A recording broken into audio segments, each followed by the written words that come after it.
Hi, Meghan. I love what you're wearing, Erica. And your whole look is so cute. Thanks. Park County Police Station, what's your emergency? Yeah, the neighbors across the street are setting off fireworks and it's 10:30 at night. Oh, is it the Prince of Canada and his wife who just want to be left alone? Hi. I heard you weren't getting along with Dorit. I feel terrible. What? Where did you hear that? Damn it, now the prince is playing polo on the lawn. We are here because privacy is a basic human right. Grandmother, we've returned. Well, what kind of pact? You snooze, you lose. How many more princes and his wives have to live in this nightmare? Okay, so you won't believe it, but the South Park guys did it again just when Meghan and Harry were fixing their image. They dropped a whole new episode with cartoon royals that look just like them and leaks. Say this time it is even harsher and they are not holding back. We just want to be normal people. All this attention is so hard. Isn't it true, sir, that your questionable wife has her own TV show and hangs out with celebrities and does fashion magazines? People working on the show say this new episode is a big attack on Meghan and Harry, showing Meghan on a throne of wine bottles, Harry with a scroll called Spare 2, and the words victim card mocked everywhere. Meghan waves it like a title Harry holds. A still spare sign and everyone looks bored, even the dog has a trauma vest. It's harsh, petty, and classic South Park going after their whole image plan.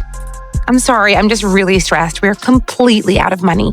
Maybe it's time we dip into your fortune from Suits. There is no fortune from Suits. The new South Park episode hits Meghan and Harry, saying they keep using the same sad story for sympathy with the victim card as the main joke, mocking their whole act from the tragic past to the misunderstood image. Hey, can you two keep it down? Hey, you ever heard of a thing called privacy?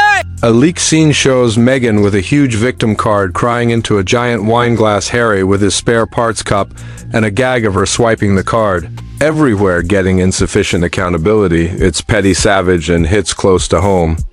Dad, do you have any cash for a cab? Oh, look, Grandma's on the money. I never noticed that before. The victim card decline joke is already everywhere on Shirt's TikTok and Reddit, and the episode has not even aired. People are ready to laugh and pile on because even former fans feel the couple's story is old and now gets eye-roll South Park. Plan this sequel from the start to not just mock them, but tear apart the whole wounded, royal narrative they have been using for years. What are you suggesting?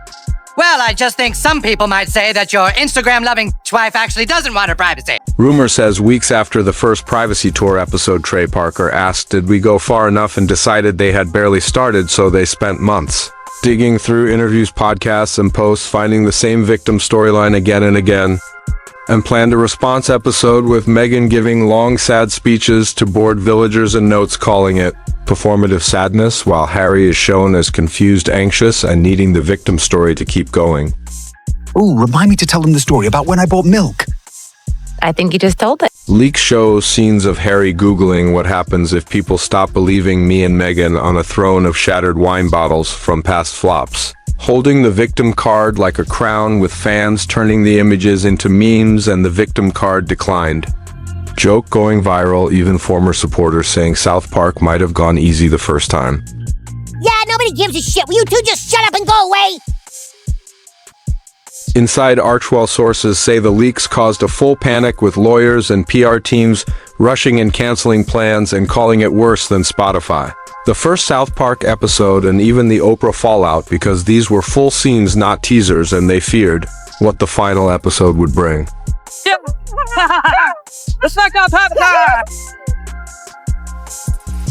A source says when Meghan saw the leaked storyboard of the wine bottle, throne, gold scroll, and victim card, she just said again, but with fury, seeing it as a direct attack during her lifestyle rebrand, while online people dissected every detail, turning props into viral breakdowns and edits. And inside Archwell, the real question became how to survive the episode.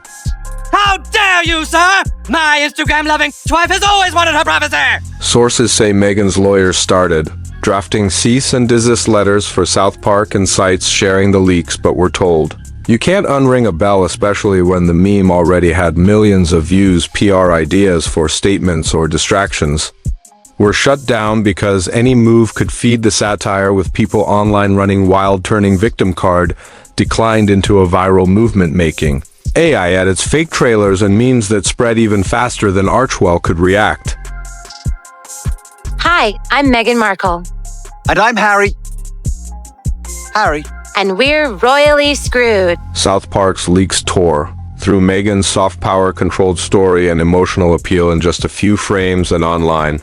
The joke became a movement so fast her team couldn't keep up. Even allies went silent, afraid to be next in every attempt. To stop it only fueled more memes until it was hard to tell where her brand ended and the parody began. Auntie Meghan, hello! Oh, I've missed you! Rumor says while Meghan's team fought the leaks. Harry went silent, not from strategy, but shock calling old palace aides and Netflix contacts. Only to get no response. Sources say the silence hit him harder than the satire because he always thought someone from his past would step in, but now it felt like they weren't just mocked, they were abandoned. So all you'd have to do is Instagram yourselves using my ketchup. It'd be a huge help. I see. Well, that's something we'll definitely think about.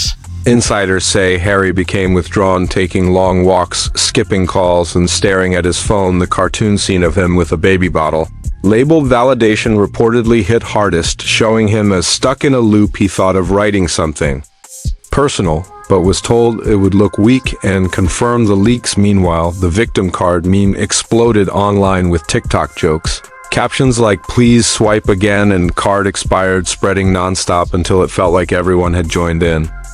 And you know what else? To hell with Canada! We are leaving!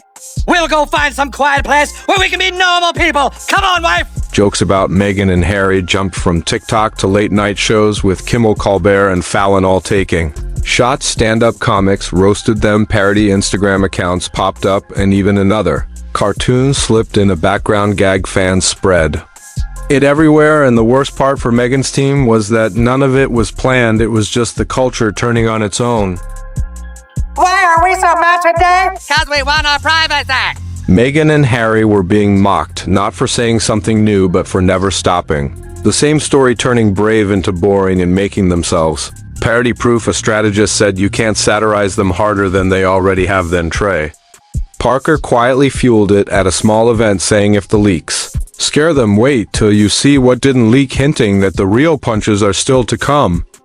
What happened to your ring? I gave it to the working people. We're the working people. Insiders say Act 2 is where the real hit comes, with a fantasy of Meghan as Joan of Arc meets Mother Teresa, wearing an empathy-embodied sash while Harry follows, holding organic validation as villagers yawn. Another scene shows her giving a TED talk called Turning Pain into Profit, with cash register dings every time she says Grace and Harry, asking if it's still about healing, only to be shushed. The references are so thinly veiled, they're basically naming names.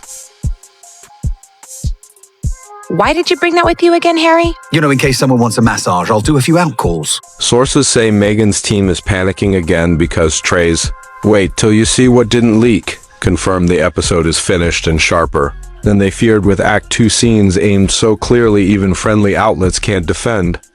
And now the internet isn't just waiting, they're counting down, and the real damage is that Meghan and Harry are no longer seen as victims, but as recurring punchlines. Their brand risks becoming nothing but reaction material, with sponsors and allies backing off, and South Park ready to go even harder next time. Jesus, what did they do to you?